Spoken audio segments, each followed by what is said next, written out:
Hello everyone, welcome to my channel. I am Anjali Saraswat and on this channel you will find content related to UGC NET examination. तो unit 9 अभी हम cover कर रहे हैं people development and environment. तो इसके दो videos अभी बन चुके हैं और आज थर्ड लेक्चर है। आज हम पढ़ेंगे एनवायरनमेंट के बारे में। तो पहले समझेंगे कि एनवायरनमेंट होता क्या है। देखिए, आपके आसपास का जो भी वातावरण है, आपके आसपास का जो भी कंडीशंस है या फिर जो भी इफेक्ट्स है आपके सराउंडिंग में, वो अगर लाइफ को या फिर ऑर्गेनिजम्स के डेवलपमेंट को अफेक्ट कर रहा है, वो सब कुछ एनवायरनमेंट में आ जाता है। ठीक है। तो the environment refers to the sum total of all external conditions, influences and surroundings that affect the life and development of organism। यानी कि जीवन और जीव जंतुओं के डेवलपमेंट पे जिन भी चीजों का फर्क पड़ रहा है, वो सब एनवायरनमेंट है, वो सब वातावरण है। ठीक है। और एनवायरनमेंट जो है वो मेनली दो तरीके का हो सकता है। एक हो सकता है नेचुरल और एक हो सकता है human made environment. Natural environment क्या है? इसमें आ जाता है एयर, वाटर, लैंड, फ्लोरा, फोना। फ्लोरा का मतलब होता है जितने भी प्लांट स्पीशीज हैं वो फ्लोरा कहलाती हैं। और फोना जो एनिमल स्पीशीज हैं, दो किंगडम होते हैं। ठीक है। बायोलॉजी में दो किंगडम्स होते हैं, एक एनिमल किंगडम और एक प्लांट किंगडम। तो जो एनिमल किंगडम है वो फोना और जो प्लांट किंगडम है वो फ्लोरा के अंदर आती है। ठीक है। ये सब चीजें नेचुरली होती है, इसीलिए ये कैसा हो गया? Natural environment. Human made environment क्या हो गया? बिल्डिंग्स, रोड्स, इंडस्ट्रीज या एक्वेरियम्स। ठीक है। ये सारा क्या है? Human made environment. ये ह्यूमन ने खुद बनाया है। तो इसीलिए एनवायरनमेंट दो तरीके का हो सकता है, नेचुरल और ह्यूमन मेड या मैन मेड या आर्टिफिशियल एनवायरनमेंट। अब एनवायरनमेंट जो है इसके कुछ कंपोनेंट्स होते हैं, इनको हम डिटेल में पढ़ने वाले हैं। पहला होता है एटमॉस्फियर। एटमॉस्फेयर का मतलब क्या होता है? आपके चारों तरफ का वो वातावरण, आपके अर्थ के चारों तरफ जो गैसेस की लेयर्स होती हैं, जो अर्थ को सराउंड किए हुए हैं, वो होता है एटमॉस्फेयर। इसको भी हम बहुत डिटेल में पढ़ने वाले हैं। नेक्स्ट है लिथोस्फियर। L for land. तो लिथोस्फियर का मतलब क्या है? अर्थ सॉलिड आउटर लेयर, यानी लैंड वाला जो पार्ट है, पूरा अर्थ की जो सॉलिड आउटर लेयर है वो लिथोस्फियर में आ जाती है। नेक्स्ट है हाइड्रोस्फियर। हाइड्रो का मतलब क्या होता है? वाटर। जहां भी हाइड्रो आ जाए समझ लो पानी से रिलेटेड कुछ है। तो हाइड्रोस्फियर का मतलब जितनी भी अर्थ पे वाटर बॉडीज है, ओशन, रिवर्स, ग्राउंड वाटर, जितना भी वाटर है वो सारा हाइड्रोस्फीयर में आ जाता है। नेक्स्ट है बायोस्फीयर। बायो का मतलब होता है जीवन, लाइफ। ठीक है। तो बायोस्फीयर का मतलब है जोन ऑफ लाइफ, वो पार्ट जहां पे जीवन पॉसिबल है, वो बायोस्फीयर कहलाता है। इसमें लिथोस्फीयर, हाइड्रोस्फीयर और एटमॉस्फेयर तीनों ही आ जाते हैं। ठीक है। क्योंकि जो लाइफ है वो तो एटमॉस्फेयर में भी है, लिथोस्फीयर यानी लैंड पे भी है, और हाइड्रोस्फीयर यानी पानी में भी है, पानी में भी जीवन है। ठीक है। तो इसीलिए लिथोस्फीयर, हाइड्रोस्फीयर और एटमॉस्फेयर के जो पार्ट्स हैं वो सब बायोस्फीयर में आ जाते हैं जहां भी जीवन पॉसिबल है। आई होप आपको क्लियर हो गया होगा ये। नेक्स्ट देखते हैं। अब लेयर्स ऑफ एटमॉस्फेयर, इनको हम थोड़ा ठीक से पढ़ेंगे अभी यहाँ पे। तो एटमॉस्फेयर की मेनली 5 लेयर्स होती हैं, 5 लेयर्स होती हैं एटमॉस्फेयर की। ये आपको एकदम करेक्ट ऑर्डर में याद होनी चाहिए। पहली लेयर है आपकी ट्रोपोस्फेयर, दूसरी लेयर है स्ट्रेटोस्फेयर, तीसरी लेयर है मीसोस्फेयर, चौथी लेयर है आपकी थर्मोस्फेयर और पांचवी लेयर है आपकी एक्सोस्फेयर। ठीक है। थर्मोस्फेयर जो ट्रोपोस्फेयर है, ये सबसे लोएस्ट लेयर है। ये आपकी अर्थ हो गई।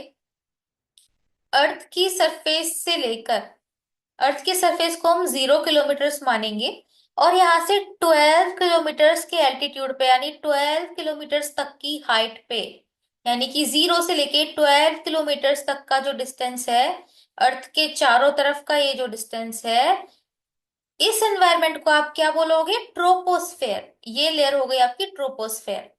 तो ट्रोपोस्फेयर में क्या होता है? 75% तक का आपका एटमॉस्फेरिक मास होता है, और जितने भी वेदर फिनोमेना होते हैं, वेदर फिनोमेना क्या हो सकता है, आपके क्लाउड्स हो सकते हैं, रेन हो सकती है, या तूफान हो सकते हैं, ये सारी जो चीजें हैं, सारे weather phenomena, most of the weather phenomena troposphere में ही होते हैं, यानी 0 से 12 किलोमीटर के बीच में, अर्थ सरफेस से 12 किलोमीटर तक के एल्टीट्यूड पे या हाइट पे। और इस लेयर में जो टेम्परेचर है वो धीरे धीरे, जैसे जैसे ऊपर जाएंगे, टेम्परेचर धीरे धीरे डिक्रीज होता जाएगा, यानी कम होता जाएगा, यानी ठंडा होता जाएगा। ठीक है, और किस हिसाब से, यहाँ पे लिखा है लगभग 6.5 डिग्री सेल्सियस पर किलोमीटर के हिसाब से, यानी कि हर किलोमीटर पे 6.5 डिग्री सेल्सियस टेम्परेचर ड्रॉप हो जाएगा, गिर जाएगा, यानी ठंडा होता जाएगा। और जब ट्रोपोस्फेयर स्ट्रेटोस्फेयर शुरू होने वाला होता है, तो जहां पे ट्रोपोस्फेयर एंड हो रहा होता है, उस बाउंड्री को क्या कहते हैं, ट्रोपोपॉज। यानी कि ट्रोपोस्फेयर जो लेयर है आपकी, ट्रोपो जो लेयर है वो यहाँ पे पॉज हो रही है, रुक रही है, और यहाँ से नई लेयर शुरू हो रही है, और नई लेयर का नाम है स्ट्रेटोस्फेयर। ठीक है, तो स्ट्रेटोस्फेयर की रेंज कहाँ से कहाँ तक है, देखिए 0 से 12 किलोमीटर तक आपकी ट्रोपोस्फेयर हो गया। ट्रोपोस्फेयर के आगे 12 से 50 किलोमीटर तक की ये जो लेयर है, ये आपकी स्ट्रेटोस्फेयर। ठीक है, ये आपको इनकी हाइट पता होना चाहिए, और इनके अंदर क्या क्या फिनोमेना होते हैं वो भी पता होना चाहिए। तो अब 12 से 50 किलोमीटर तक के बीच क्या है, स्ट्रेटोस्फेयर। स्ट्रेटोस्फेयर में क्या है, ओजोन लेयर, आपने सुना होगा ओजोन लेयर। क्या होता है, ओजोन ओजोन लेयर जो है एक ऐसी लेयर है जो हमें सन से आने वाले हार्मफुल यूवी रेडिएशन से बचाती है। UV radiation means ultraviolet radiation.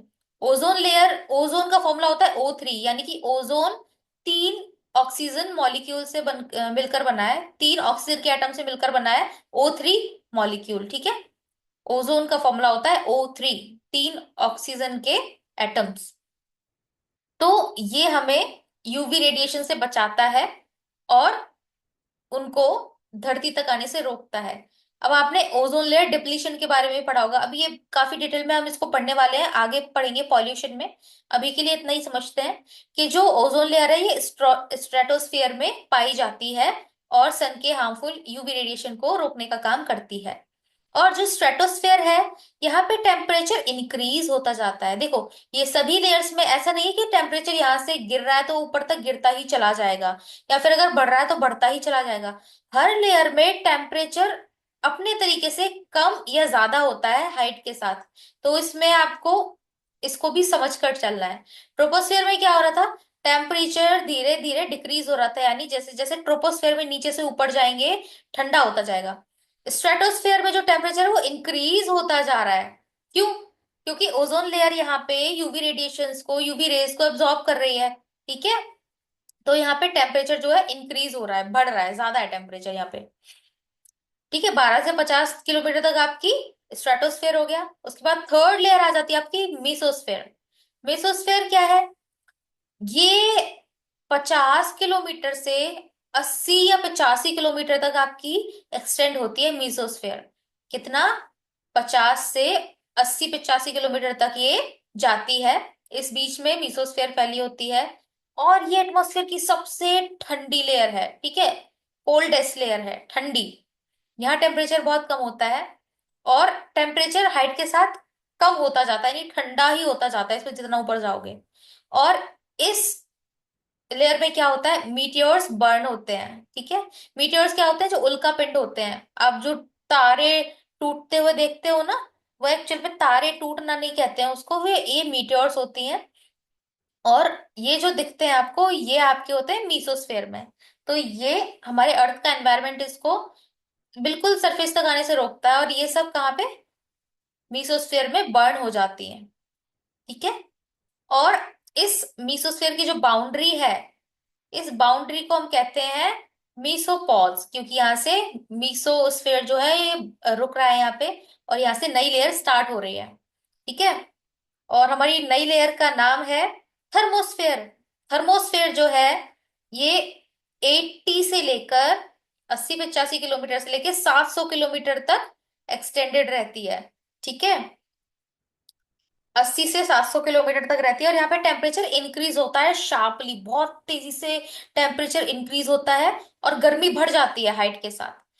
यहाँ पे 2000 डिग्री सेल्सियस के हिसाब से हाइट के साथ आपका टेम्परेचर इंक्रीज होता है, बहुत ज्यादा टेम्परेचर है। ठीक है। और आपकी जो थर्मोस्फेयर है, इसी के अंदर एक और लेयर होती है, उसको अलग से नहीं लिखा गया है बट उसके बारे में हम पढ़ेंगे। आपकी जो ट्रोपोस्फेयर है, ट्रोपोस्फेयर के, सॉरी, एक सेकेंड, ये रहा आपका जो थर्मोस्फेयर है। थर्मोस्फेयर, थर्मल का मतलब होता है ज्यादा हीट। आप इससे याद रख सकते हो, थर्मोस्फेयर में टेम्परेचर बढ़ रहा है। ठीक है। तो जो आपको थर्मोस्फेयर है, इसमें टेम्परेचर बढ़ रहा है और इसीलिए इसका नाम थर्मोस्फेयर है। इसमें आयनोस्फेयर भी होता है, इसको हम पढ़ेंगे अभी। इसमें अरोराज होते हैं, यानी कि आपने सुना होगा नॉर्दर्न लाइट्स के बारे में, सदर्न लाइट्स के बारे में, जो आकाश में जो अलग अलग कलर्स की, ग्रीन पिंक कलर की जो लाइट्स दिखती हैं, बहुत सुंदर सी, है ना। ये जो फिनोमेना है, ये भी थर्मोस्फेयर में ही होता है। और ये आयनोस्फेयर में होता है बेसिकली, बट आयनोस्फेयर भी थर्मोस्फेयर के अंदर ही आता है। ठीक है। और थर्मोस्फेयर में क्या होता है, स्पेस शटल्स जो है इस लेयर में ही ऑर्बिट करते हैं, यानी घूमते हैं स्पेस शटल्स जो होते हैं। ठीक है। यहाँ पे अरोरा वाला फिनोमेना भी होता है, सदर्न या नॉर्दर्न लाइट्स जिनको कहते हैं, नॉर्दर्न लाइट्स। और सैटेलाइट्स भी इसी लेयर में रहते हैं। यहाँ पे ट्रोपोस्फेयर नहीं आएगा, यहाँ पे थर्मोस्फेयर आएगा। ये डायग्राम में मिस्टेक है, इसको आप प्लीज समझ लें। अभी हम एक और डायग्राम देखेंगे, इसको करेक्ट कर लीजिए, ये गलत है। ठीक है। इसके बाद आपका आ जाता है ये एग्जोस्फेयर। एग्जोस्फेयर यानी outer most layer of atmosphere, ये सबसे बाहर वाली लेयर है। और ये 700 किलोमीटर या उससे आगे तक रहती है। और धीरे धीरे ये आउटर स्पेस में मर्ज हो जाती है। और बहुत ही पतली लेयर होती है, ये बहुत ही लो डेंसिटी होती है। इसमें हाइड्रोजन और हीलियम, यही वाली गैसेस होती हैं, हल्की फुल्की सी। और बहुत ही थिन एनवायरनमेंट रहता है यहाँ पे। और इस एग्जोस्फेयर में आपके सैटेलाइट्स जो है वो ऑर्बिट करते हैं, सैटेलाइट्स घूमते हैं इस एनवायरनमेंट में। इनको, सभी लेयर्स को लाइन से याद करना जरूरी है। इसके लिए ये निमोनिक्स बनाया मैंने। The smart man took ex, T for troposphere, S for stratosphere, M for mesosphere, T for thermosphere and E for exosphere. I hope आपको ये याद हो गया होगा। देखिए ये जो 700 आपको नजर आ रहा है, ये जो नंबर है आपको, ये 500 से लेकर 800 तक देखने को मिलता है अलग अलग जगह पे, अलग अलग सोर्सेस पे। लेकिन मीन वैल्यू इसकी 700 किलोमीटर मानी गई है। 80 से 700 किलोमीटर। और 700 किलोमीटर से शुरू होता है आपका एग्जोस्फेयर। ठीक है। और उसके आगे तक। ठीक है। ये आपके लेयर्स हो गई। अब थोड़ा सा हम आयनोस्फेयर के बारे में पढ़ लेते हैं। आयनोस्फेयर जो है वो थर्मोस्फेयर के अंदर ही होता है। ठीक है। अब आयनोस्फेयर क्या है, ये सब लेयर है थर्मोस्फेयर की, थर्मोस्फेयर के अंदर ही होती है। और ठीक है। और लगभग 60 किलोमीटर से 1000 किलोमीटर के बीच में ये रहती है। ये कोई अलग से एटमॉस्फेरिक लेयर नहीं है, बल्कि आपका जो थर्मोस्फेयर है, इसी में एक रीजन ऐसा होता है जहां पे बहुत सारे चार्ज्ड पार्टिकल्स रहते हैं। चार्ज्ड पार्टिकल्स क्या होते हैं, जिन पे पॉजिटिव या नेगेटिव चार्ज है। ठीक है। इसीलिए उनको आयंस भी कह दिया जाता है। आयंस क्या होता है, पॉजिटिव नेगेटिव जो चार्ज पार्टिकल्स होते हैं उन्हीं को तो आयन कहते हैं। तो आयनोस्फेयर के जो की कैरेक्टरिस्टिक्स हैं, ये क्या है कि इसमें चार्ज्ड पार्टिकल्स होते हैं। ठीक है। यानी कि आयंस और फ्री इलेक्ट्रॉन्स। इलेक्ट्रॉन्स क्या होता है, electrons are negatively charged particles. ठीक है। और ये कैसे आते, कैसे हैं इस लेयर में ये सारे के सारे चार्ज पार्टिकल्स। तो देखिए जो सोलर रेडिएशन है, जो सूरज से जो रेडिएशन आते हैं, ये इनकी वजह से क्रिएट होते हैं। ठीक है। और रेडियो कम्युनिकेशन में बहुत हेल्पफुल है। क्यों? क्योंकि ये रिफ्लेक्ट करता है और मॉडिफाई करता है रेडियो वेव्स को। जो रेडियो सिग्नल्स होते हैं वो इसी लेयर में ट्रेवल करते हैं, इसी की वजह से रिफ्लेक्ट होके जो सिग्नल्स हैं ये ट्रेवल करते हैं। ठीक है। Because this layer reflects and modifies radio waves use for communication and navigation. Communication आपको पता ही है, रेडियो यूज होता है as a mode of communication. और नेविगेशन के लिए जो आपके एयरप्लेन्स होते हैं, इनमें नेविगेशन के लिए रेडियो वेव्स का ही इस्तेमाल किया जाता है, ठीक है। तो ये नेविगेशन में भी यूज होता है। ये सब लेयर्स जानने की आपको जरूरत नहीं है, क्योंकि इससे रिलेटेड कभी कोई क्वेश्चन आया नहीं है सिलेबस में, तो इसको भी हम स्किप करेंगे। बाकी कौन कौन से फिनोमेना होते हैं इस लेयर में, इसमें अरोरा होते हैं, जिसको आप नॉर्दर्न लाइट्स बोलते हैं, जो कलरफुल लाइट्स होती हैं, ठीक है। ये होती क्यों है, क्यों क्यों ये प्रोड्यूस होती है, क्यों? क्योंकि इस लेयर में आपके आयंस होते हैं, यानी चार्ज पार्टिकल्स होते हैं। और जब जो भी सोलर पार्टिकल्स हैं इस लेयर में प्रेजेंट गैसेस के साथ जब वो कोलाइड करते हैं, कॉलिजन होता है यानी टकराते हैं, ठीक है। कोलाइडिंग मीन्स जब टकराते हैं वो सोलर पार्टिकल्स उन गैसेस के साथ, तो ये लाइट प्रोड्यूस होती है, कलरफुल लाइट्स। इनको आप अरोरा, इस फिनोमेना को अरोरा या फिर नॉर्दर्न लाइट्स आप कहते हैं, ठीक है। और इसमें और क्या होता है आयनोस्फीयर में, रेडियो वेव प्रोपेगेशन में भी बहुत इंपॉर्टेंट है, क्योंकि शॉर्ट वेव रेडियो जो है ये बाउंस करती है आयनोस्फीयर से, जिसकी वजह से ये लॉन्ग डिस्टेंस ट्रेवल कर पाती है और कम्युनिकेशन आपका पॉसिबल हो पाता है। इसको ज्यादा डीप में समझने की जरूरत नहीं है, बस आप इतना समझ लो कि जो रेडियो वेव प्रोपेगेशन होता है, यानी रेडियो वेव जो ट्रेवल करती है वो इसी लेयर में करती है, इसी लेयर की वजह से बाउंस ऑफ करके वो लंबा ट्रेवल कर पाती है। आगे देखते हैं। देखो अभी तक हमने जितनी भी लेयर्स पढ़ी हैं, अब उनका ये अच्छे से डायग्राम हम देख लेते हैं। सबसे पहले आपकी ट्रोपोस्फेयर आ जाती है, ठीक है। यहाँ पे धीरे धीरे करके आपका टेम्परेचर क्या होता है, डिक्रीज होता है, गर्म से ठंडी की तरफ जाता है। और इस लेयर में, ये लेयर कहाँ, 12 किलोमीटर, 0 से 12 किलोमीटर तक रहती है। इसमें जितने भी वेदर फिनोमेना है ये सारी चीजें इसमें होती हैं। आपका माउंट एवरेस्ट भी इसी में आ जाता है। उसके बाद आपके आते हैं स्ट्रेटोस्फेयर, इसके ऊपर, ठीक है। यहाँ पे जो टेम्परेचर है वो ठंडा रहता है, ठीक है। और आपका आ जाता है मीसोस्फेयर। मीसोस्फेयर जो आ गया, यहाँ पे आपके मीटियोर जो है वो टकराती हैं, बर्न देमसेल्व्स, ठीक है। और वो अर्थ के नीचे वाले एटमोस्फेयर तक नहीं आ पाती है, यहीं पे जल के खत्म हो जाती हैं। उसके बाद आपकी थर्मोस्फेयर आ जाती है, और यहाँ पे स्पेसक्राफ्ट रहती है। अरोरा वाला फिनोमेना यही होता है। एक्सोस्फेयर क्या है, ये बिल्कुल outer outer outer most layer है, और 700 किलोमीटर से 1000 किलोमीटर तक और ऊपर जाती है। यहाँ पे सैटेलाइट्स वगैरह जो है वो रहते हैं। ये आपके सारे लेयर्स हो गए। अ, और इनको एक टेबल के फॉर्म में, इनके जो भी मेन मेन चीजें हैं वो यहाँ पे लिखी है। ये कौन से लेयर का एल्टीट्यूड रेंज कितना है, और इसके की फीचर्स क्या है। ट्रोपोस्फेयर 0 से 12 किलोमीटर तक है, ठीक है। इसमें वेदर कंडीशन, जितने भी वेदर फिनोमेना होते हैं वो सारे इसमें होते हैं, और ज्यादातर एयर मास इसी लेयर में होता है। स्ट्रेटोस्फेयर 12 से 50 किलोमीटर, इसमें ओजोन लेयर होती है और प्लेन्स यहाँ पे फ्लाई करते हैं। मीसोस्फेयर जो है यहाँ पे 50 से 80 किलोमीटर के बीच में होती है, मीटियोर्स यहाँ पे इस लेयर में बर्न होते हैं। थर्मोस्फेयर 80 से 700 किलोमीटर के बीच में, इसमें अरोरा और टेम्परेचर इंक्रीज होता है यहाँ पे हाइट के साथ। एग्जोस्फेयर 700 किलोमीटर या उससे ऊपर का है, और ये आउटर मोस्ट लेयर है, और धीरे धीरे ये आउटर स्पेस में मर्ज होना लग जाती है। और आइनोस्फेयर जो है 60 से 1000 किलोमीटर की रेंज में रहता है, थर्मोस्फेयर के अंदर ही होता है। इसमें चार्ज पार्टिकल्स रहते हैं और ये रेडियो वेव्स को रिफ्लेक्ट करता है, ठीक है। आई होप आपको क्लियर हो गया होगा ये। नेक्स्ट अब देखते हैं बाकी स्फेयर्स के बारे में। लिथोस्फेयर, एटमोस्फेयर हमारा कंप्लीट हो गया वो सारे लेयर्स के साथ। अब लिथोस्फेयर देखेंगे क्या होता है, L for land, L for lithosphere. तो इसमें क्या है, solid outer part of the earth, ठीक है। Solid outer part of the earth ये आपका लिथोस्फेयर है, ठीक है। और इसमें क्या है, compose of rocks, soils and minerals. Rocks यानी चट्टाने, मिट्टी और मिनरल्स से मिलके बना होता है ये। और इसमें कॉन्टिनेंट्स या ओशन फ्लोर्स रहते हैं। ये पूरा आपका क्या है, लिथोस्फेयर, ठीक है, जो भी थल वाला जो पार्ट है। और ये आप देखेंगे, ये आप अपने पुरानी छोटी क्लासेस में भी पढ़कर आए होंगे कि अर्थ का कोर होता है, फिर उसके बाद मेंटल आता है, और बिल्कुल आउटर वाला जो सरफेस रहता है इसको क्रस्ट बोलते हैं। आपका जो कोर है ये भी इनर कोर और आउटर कोर में डिवाइड होता है, ठीक है। पहले इनर कोर सबसे अंदर, फिर उसके बाहर आउटर कोर, फिर मेंटल, उसके बाद आता है आपका क्रस्ट, ठीक है। ये 0 से 100 किलोमीटर तक का जो, ये जो डिस्टेंस है, जो डेप्थ है, ये आपका क्रस्ट होता है।